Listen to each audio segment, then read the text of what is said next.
was a very prominent individual from the European country of Hungary. All right, well, we're moving on now to a much awaited session at our NXT Summit 2025. Yes, for an extremely special keynote address, we're very proud to have with us a futurist. Yes, someone who, of course, has a lot of admirers across the world, but right here in India too. I am talking about Alec Ross. He's with us here in New Delhi for the NXT Summit, and he's gracing the stage now next. Let's hear it for him. Alec Ross, could we please have you on stage?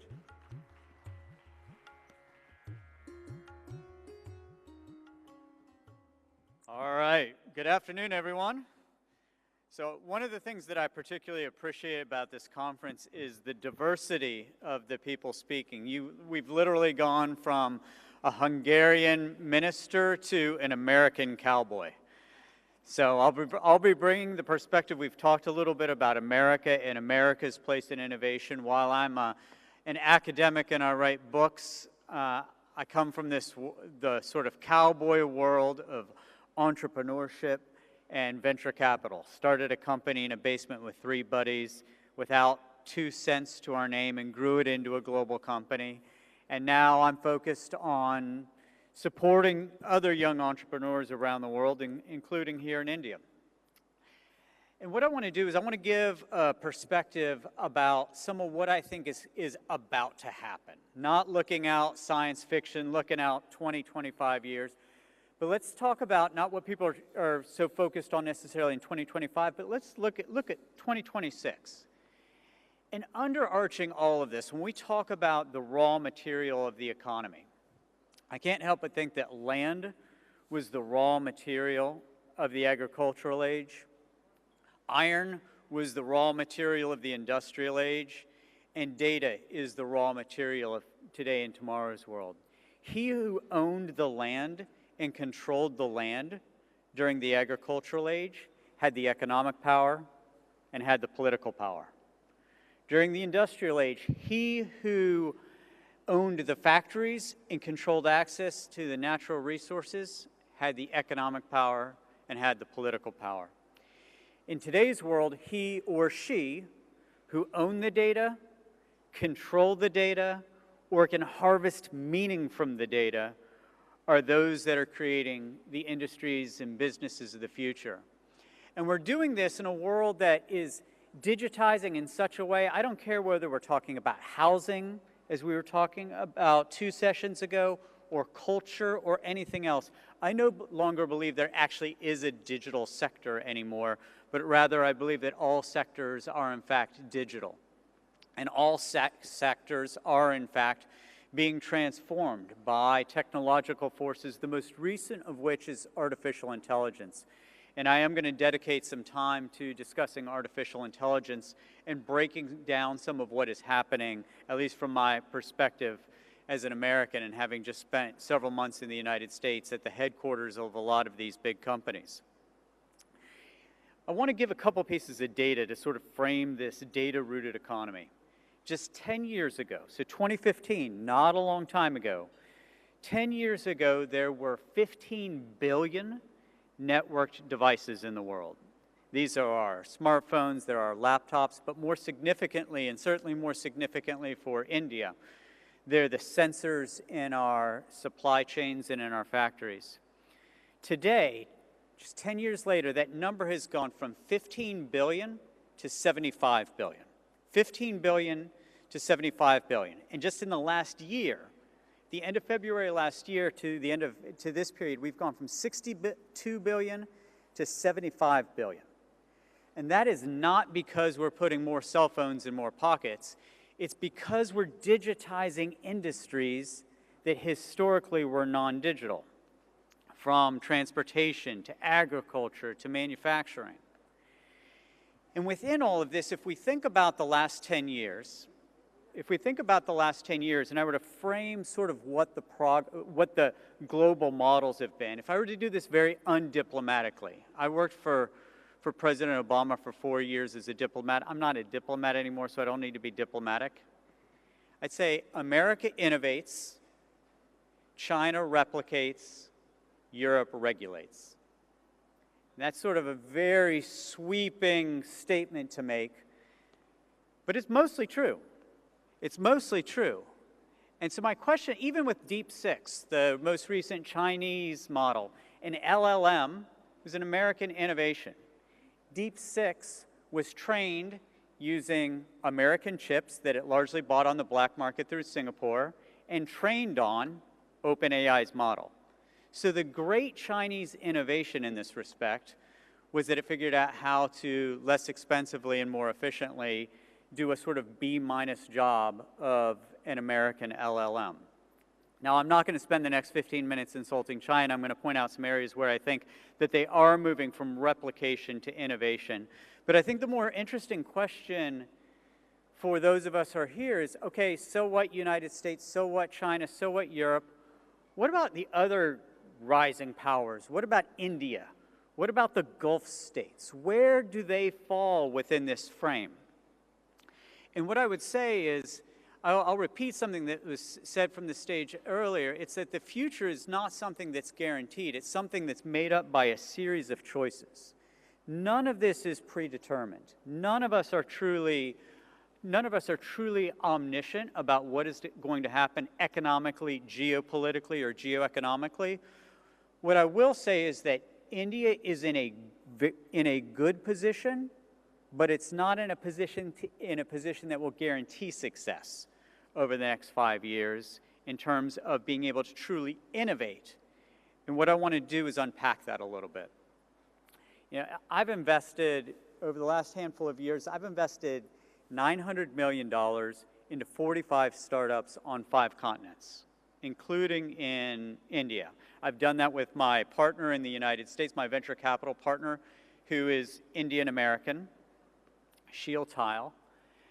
And what's interesting is we think about India, and as we invest in India and elsewhere, the big thing that's coming right now with artificial intelligence is that India, if it doesn't significantly invest in and lead in artificial intelligence, it's going to lose one of the 2 great advantages it's had over the last 10 years. One great advantage has been its large market.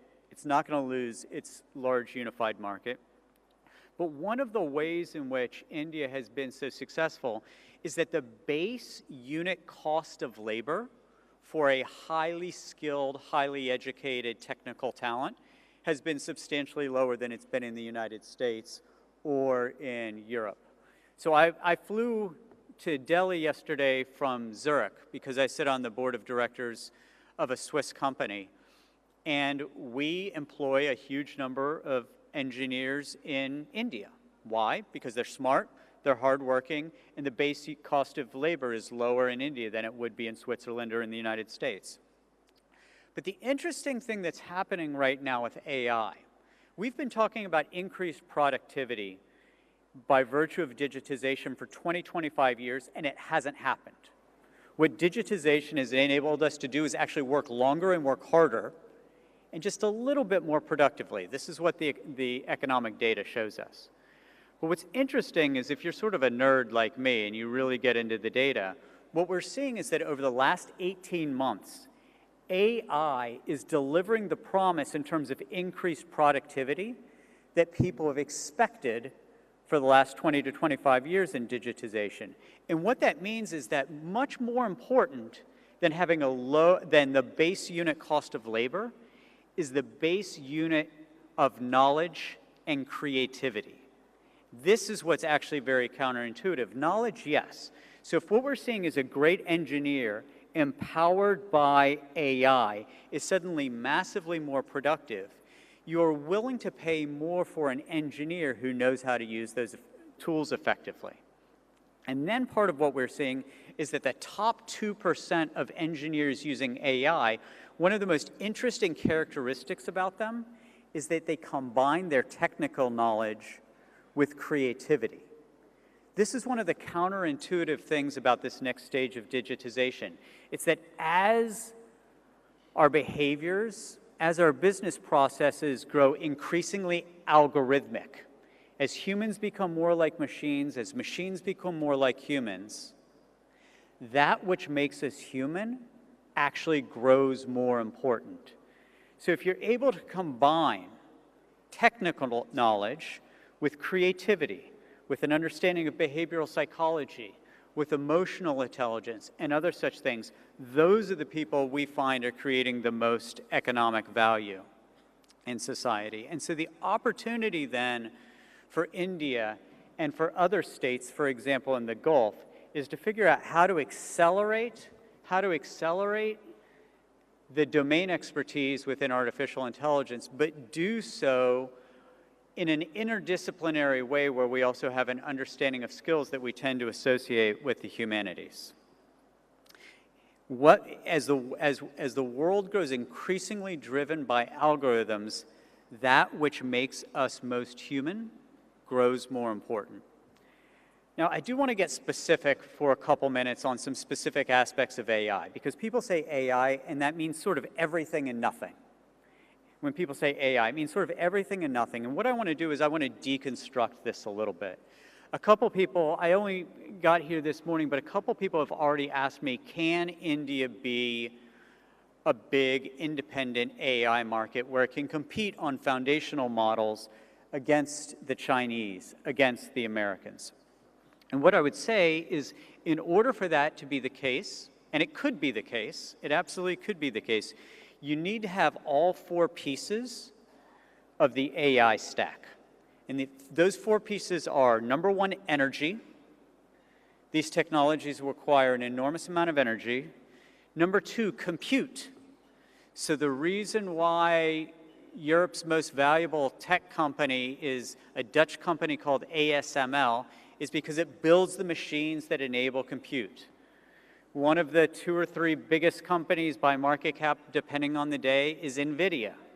I bet just about nobody in this room would have heard of NVIDIA 10 years ago. Why is NVIDIA now a multi-trillion-dollar company? It's because of that second stack, compute. So India needs to have energy, it needs to have compute, and the third is data. So once, as I said, land was the raw material of the agricultural age, iron was the raw material of the industrial age, data is the raw material of today and tomorrow's world. So you have energy, which drives compute, which then has to create structured data, on top of which is the fourth and last part, the models. You have to be able to build models on top of the energy, the compute which produce the data.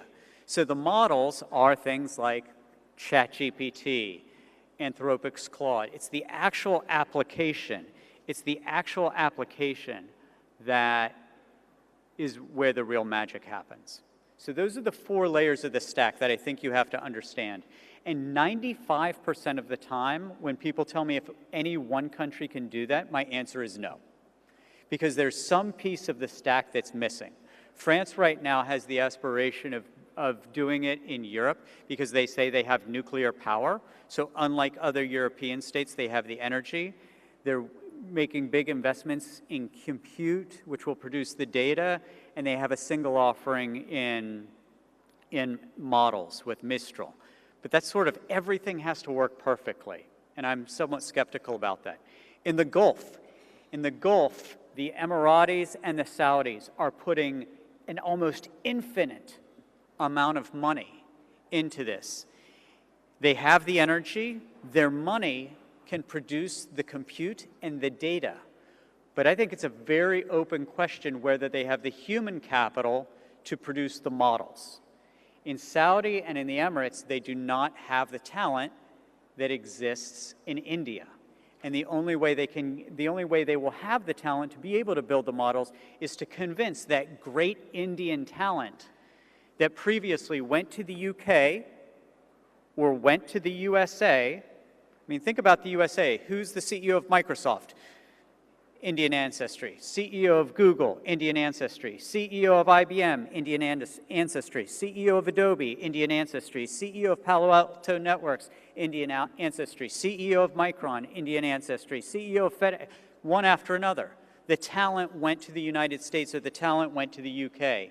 The only way they can do this in the Gulf, even if they have all the money in the world, is to convince your great talents to neither go to the UK, don't go to the USA, and don't stay home, come to the Emirates. So what this means is if you look at these four levels of the stack, I actually am more optimistic about India being able to join the United States and China as a true global protagonist player than I am France or than I am in the Gulf. And frankly, other than those, I don't think there are any realistic choices in the world for being able to do this independently. I also think it's important to understand the four different true versions of AI. People say AI like it's not one thing. It's not one thing. The four, I'm going to oversimplify this. Four kinds of AI. Number one, perceptual AI. Number two, generative AI. Number three, agentic AI. And number four, physical AI. And let me explain each of those briefly. Perceptual AI is the AI that most of us know from 2017 to 2021. When I pick up my iPhone, I don't have to type in a cell phone, it recognizes my face. That is perceptual AI. When you're in your Maybach or you're in your Tesla, the ingestion of data that creates the visual models, that is perceptual AI. It's AI that is ingesting information and analyzing what is going on around it, okay? That's perceptual AI. And in perceptual AI, the US and the Chinese are about even, okay? The US had a big advantage. Right now, they're about even. Number two is generative AI. Most people, when they say AI now, they're talking about generative AI. This is artificial intelligence that produces new content.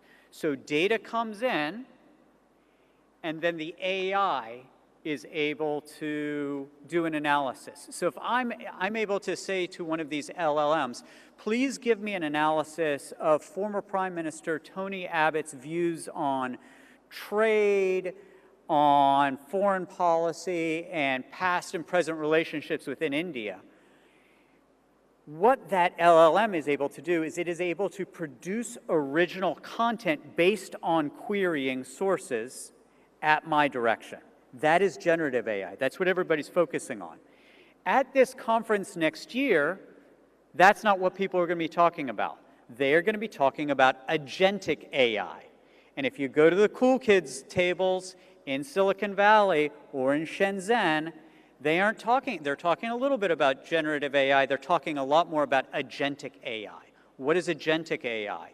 Agentic AI is AI with autonomy.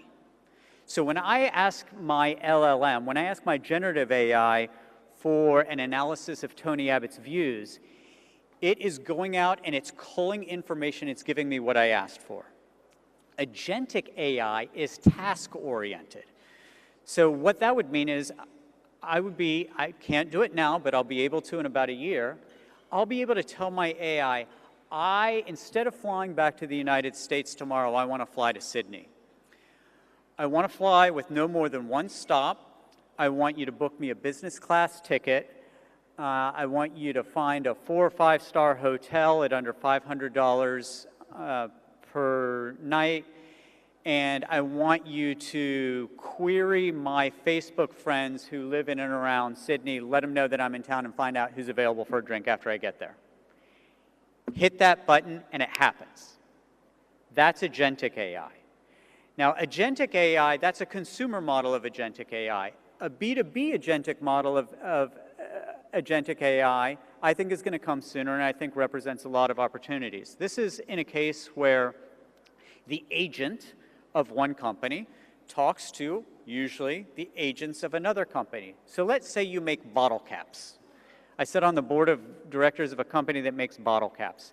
The agent, the AI of my company, can speak to the agent, the AI of another company, and say, hey, we need 30 metric tons of this kind of aluminum at this processing grade. We need it on these dates across these delivery dates. Can you give me pricing and availability? And the other agent responds with the information. So that's what's coming.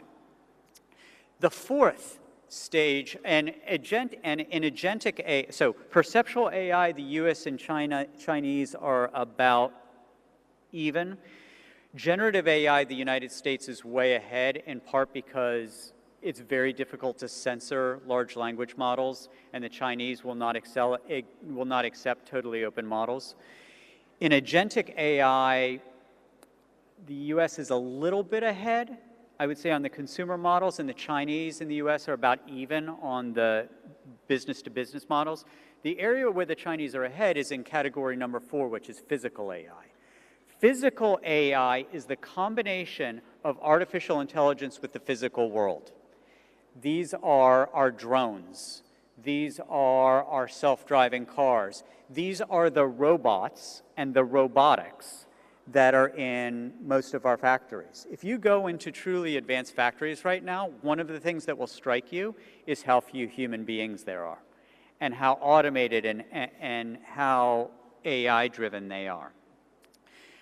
I want to take all of this sort of conceptual stuff.